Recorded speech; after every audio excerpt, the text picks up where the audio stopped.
Welcome to Debug Log, software engineering war stories, architecture decisions, and lessons learned the hard way. Let's dig in. Okay, so we've all heard the hype, right? AI is going to make every developer a 10x engineer. It's going to level the playing field, democratize coding, and we'll all be churning out features like crazy. Yeah, that's the dream. But what if I told you the data suggests the exact opposite? That AI isn't leveling the playing field at all? It's actually widening the gap, making senior engineers even more productive and potentially leaving junior developers in the dust? Wait, really? That's not what I expected. I figured if anyone benefited most from an AI assistant, it'd be someone still learning the ropes, a crutch to get them up to speed. And that's precisely where the nuance is. Recent reports, like one from GitClear earlier this year, looking at thousands of developer weeks, are painting a picture where the rich get richer. Senior devs are turning AI into a force multiplier, while juniors, well, they might be getting answers, but they're not necessarily getting smarter. So AI isn't the great equalizer. It's more like a turbocharger for those who already know how to drive a Formula One car, and maybe just a slightly faster tricycle for everyone else. Exactly. And that has some pretty significant implications for how we train, how we mentor, and even how we staff our engineering teams in the coming years. It's a fundamental shift. All right, so let's unpack this rich get richer idea a bit more. You're saying the promise of AI making everyone a 10x developer is falling short. What does the data actually show? It's pretty stark, honestly. That February 2026 GitClear analysis, which Software Architecture Insights dug into, found that AI tools are disproportionately benefiting senior, high-performing engineers. The gains for your average or junior developer were described as modest in comparison. It's not a slight bump for everyone. It's a massive leap for a specific group. So it's like the top 20% of developers are suddenly 200% better, and the rest are maybe 10% better. You're getting warm. Consider the Fastly survey from last summer. It revealed a huge difference in AI adoption and impact. About a third of senior developers said over half their shipped code was AI-generated. For juniors, it was only 13%.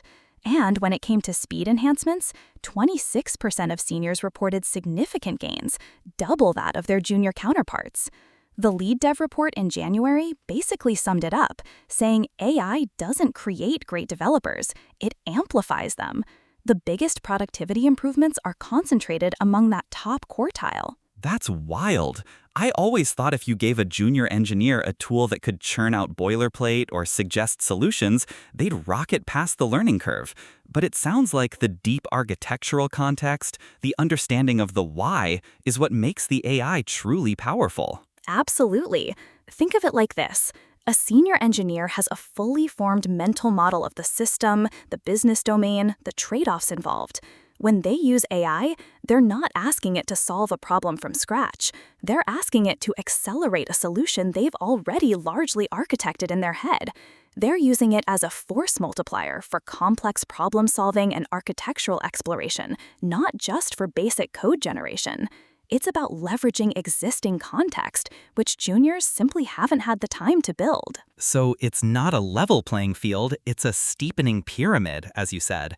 The foundation of knowledge is crucial. Exactly. The AI becomes a sophisticated assistant for someone who knows how to direct it, like a conductor with an orchestra. They know what sounds good, what's in tune, and how it all fits together. A junior might be able to get a few individual instruments to play a tune, but they don't have the full score or the experience to lead the symphony. That analogy is perfect. It brings us to the core of why this is happening, the tool versus crutch debate. How are senior engineers actually using these tools differently, beyond just their context? For a senior engineer, the AI coding assistant is less about writing the code and more about guiding it. Their value is shifting from the manual labor of writing to the intellectual labor of directing, validating, and curating the AI's output. They're like an editor-in-chief for a major publication. They might not write every article, but they set the vision, they ensure quality, they catch errors, and they make sure everything aligns with the publication's standards. So they're not so much producers of code anymore, but curators. Precisely. They have the deep domain and architectural knowledge to craft incredibly effective prompts. They know how to ask the right questions to get useful suggestions, and critically, they can discern a useful shortcut from a solution that will introduce technical debt or even a security flaw. They're using the AI to explore options, quickly prototype, and offload repetitive tasks, freeing them for higher-level problem-solving and design. They're asking, given these constraints, this architecture, and these long-term goals, what's the most maintainable way to implement this feature? And then they critically evaluate the AI's answer. That makes a lot of sense. They're leveraging their experience to make the AI's output smarter and more aligned. But what about the juniors then? If seniors are these sophisticated editors, what are juniors becoming? You mentioned a silent silo. That sounds ominous. It really is. For junior developers, that same powerful tool can easily become a crutch that actually inhibits their growth. Lacking those foundational mental models and experience, they struggle to vet the AI suggestions. This leads to what's often called copy-pasting without understanding. They might get a quick answer, but they don't necessarily grasp why it's the answer, or if it's even the best answer. So it's like getting the answer to a math problem without showing your work. You get the right number sometimes, but you haven't learned the process. Exactly. And the silent silo concept, which the blog Not the Code described in late 2025, perfectly encapsulates this. Instead of going to a senior mentor with a question, having a collaborative dialogue, and learning the why behind a solution, a junior developer might just quietly query a LLM. They get an immediate answer, sure, but they miss out on that crucial learning opportunity. They don't get the mentorship, the code review feedback, the discussion about trade-offs. This creates hidden knowledge gaps and prevents them from developing robust problem-solving organically. That's a huge problem for long-term development. If you're not learning the foundations, you're not going to be a senior yourself one day. It's like building a house without a proper foundation. It might look good for a while, but eventually it's going to crack. Precisely. And it's not just about the juniors either. Even for seniors, the story isn't entirely straightforward. There's some contradictory evidence that adds a really interesting wrinkle to this whole productivity narrative. Oh, what's the catch? I'm always here for a good plot twist. Well, a randomized controlled trial from Metra last July found something surprising.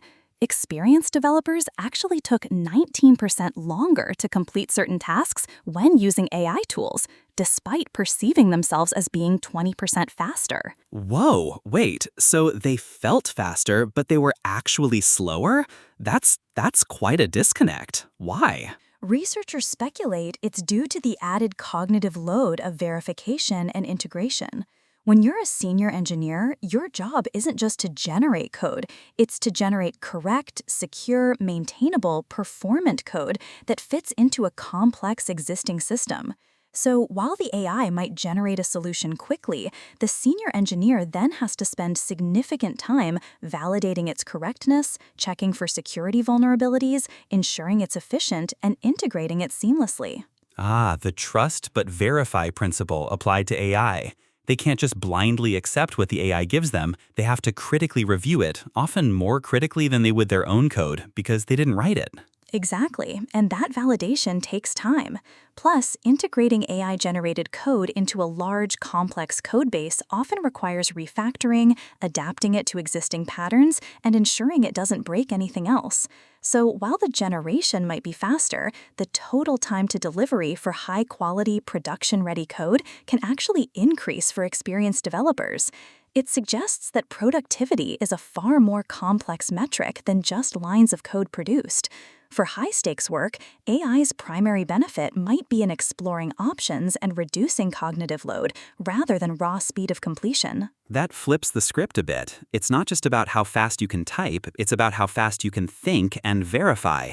And if the junior devs aren't doing that verification, they're just pushing more potentially problematic code out there. Which leads us directly to another huge problem. The traditional on-ramp for learning for those junior developers, the good first bug, is rapidly disappearing. The good first bug. Man, that takes me back. That was how I learned the codebase back in the day. Fix a typo, refactor a small function, add a simple logging statement. Low risk, high learning. Precisely. It was the bread and butter of junior developer training. It introduced you to the codebase, the dev workflow, the team's collaboration patterns, and gave you a sense of accomplishment. But AI tools absolutely excel at these tasks. Fixing typos, generating boilerplate, simple refactors, AI eats that for breakfast. So, if AI is fixing all the easy stuff, there's nothing left for the juniors to cut their teeth on? That's the fear. As a May 2025 Lead Dev article put it, the industry risks automating away the curriculum for its next generation of talent. Without that practical, hands-on experience of wrestling with a real codebase, understanding its quirks, and seeing the impact of your small changes, juniors struggle to gain that deep system familiarity that's absolutely required for more complex work down the line. They're missing fundamental steps in their learning progression. This means mentorship has to change fundamentally too, right? You can't just assign a junior a good first bug anymore and expect them to learn. You absolutely can't. The focus has to shift dramatically. Instead of teaching the how, the syntax, the boilerplate, the basic implementation, we need to focus on the why. Why this architectural decision? Why this trade-off? What are the principles behind this solution? Mentors need to coach juniors on how to use AI effectively, not just let them use it. So, what does effective AI use look like in a mentorship context? It means things like prompt reviews, seniors reviewing the prompts a junior developer uses to interact with an AI. Are they asking the right questions? Are they specific enough? Are they framing the problem correctly? And then there are reasoning checks. The conversation shifts from does the code work to why did you choose this approach? What alternatives did the AI suggest and why did you discard them? It's forcing them to articulate the thought process, even if the AI did the initial heavy lifting. That sounds like a much harder type of mentorship, honestly. It requires more engagement and deeper conceptual understanding from both sides. And if companies aren't doing that, what's the impact on the hiring pipeline? Are we seeing fewer junior developers being hired? Unfortunately, yes. The downstream effects are already being observed. A Stanford study highlighted a notable decline in employment for software developers aged 22-25 since late 2022. Stack Overflow, in December 2025, picked up on this, suggesting companies are effectively skipping a generation of talent. If AI-augmented seniors are so productive and training juniors in this new paradigm requires so much overhead, some organizations are simply finding entry-level hires less attractive right now, which long-term is a massive problem for the health of the entire industry. So we're eating our seed corn effectively. We're getting immediate productivity gains at the expense of developing the next generation of senior engineers. That's a ticking time bomb. It absolutely is, and it's exacerbated by another huge challenge that AI has introduced, the sheer volume of code being generated. It's creating a new bottleneck, a churn crisis, and shifting the burden dramatically to code review. Oh man, code review, my favorite. So now we have seniors generating tons of code with AI and juniors potentially generating more code, potentially less thoughtfully. What does that do to the review process? It's a nightmare. The GitClear report, again, sounded the alarm on this. AI-enabled developers were found to generate nearly 10 times more churn. That's code that's quickly written, modified, and then discarded. 10 times more churn. That's not just a little extra work, that's an explosion. Exactly. It's a leading indicator of a couple of serious problems. First, directionless development. Developers might just be throwing AI-generated solutions at a problem, almost a shotgun approach, until something appears to work without a deep understanding of the underlying issue or the optimal solution. Second, and maybe more insidious, it's a new form of hidden technical debt, as Adi Osmani pointed out last January.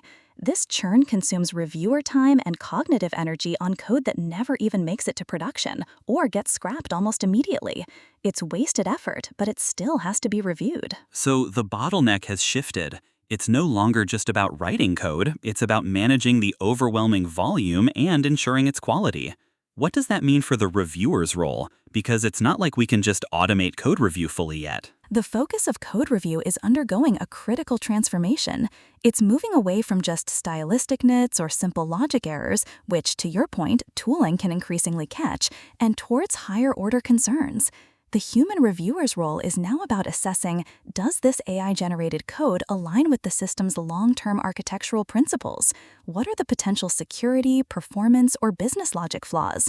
Because ultimately, the human who approves that pull request is still responsible. And critically, does the code solve the actual business problem in a robust and maintainable way, or is it just a clever hack the AI came up with? That's a much more intellectual and critical review. Less about did you indent correctly, and more about does this make sense in our overall ecosystem? Exactly. It requires a deeper level of engagement and critical thinking. Now, it's not all doom and gloom here. There's a silver lining here. We're seeing a new class of AI tools emerging to assist in the code review process itself. Oh, so AI can help review AI-generated code? That's almost poetic. It is. These tools can automatically detect common bugs, anti-patterns, potential performance regressions, and flag security vulnerabilities. By automating that first-pass, low-level review, AI can actually free up senior engineers to concentrate on those higher-order concerns: architectural consistency, strategic alignment, long-term maintainability. It turns the review process into a more effective, collaborative human-AI effort rather than just a burden. So, if used correctly, AI could potentially offset some of that churn burden by helping us filter through the noise faster, but it still requires a human to make those critical judgment calls. Always, the accountability still rests with the human. Wow, that was a lot to take in. So, to really synthesize this for our listeners, what are the absolute key insights we should walk away with here? I think there are 5 critical takeaways. First, AI is an amplifier, not an equalizer. It's making the rich richer, disproportionately benefiting senior engineers and widening that productivity gap. Second, the junior learning path as we know it is fundamentally broken. The automation of simple tasks has eroded the traditional training ground, creating this silent silo that hinders foundational learning. Third, the role of a senior engineer is being profoundly redefined. It's shifting from being the primary author of code to being the primary editor, validator, and architect of a human-AI collaborative system. Fourth, we're facing a massive churn and review crisis. The explosion in AI-generated code has created a new form of technical debt, moving the critical bottleneck from code generation to code review. And finally, engineering leaders need to urgently redesign their strategies for mentorship, training, and performance management to adapt to this completely new reality. That's a pretty stark picture. It feels like we're at a real inflection point in the industry. So, thinking about the future, what are some of the big questions that keep you up at night, or that we as an industry really need to be grappling with? One that really stands out to me is, what does the career ladder even look like when the bottom rung, those good first bugs, is effectively gone? How do we even start people in this industry if the traditional on-ramp is automated away? And tied to that, how do we effectively train the next generation of architects and visionary leaders when they have less hands-on experience writing foundational code themselves? If they're always curating or prompting, will they have that deep intuitive understanding of how systems are actually built? Those are some heavy questions. It really challenges the core of what we consider software engineering. Ship it carefully. Ship it carefully.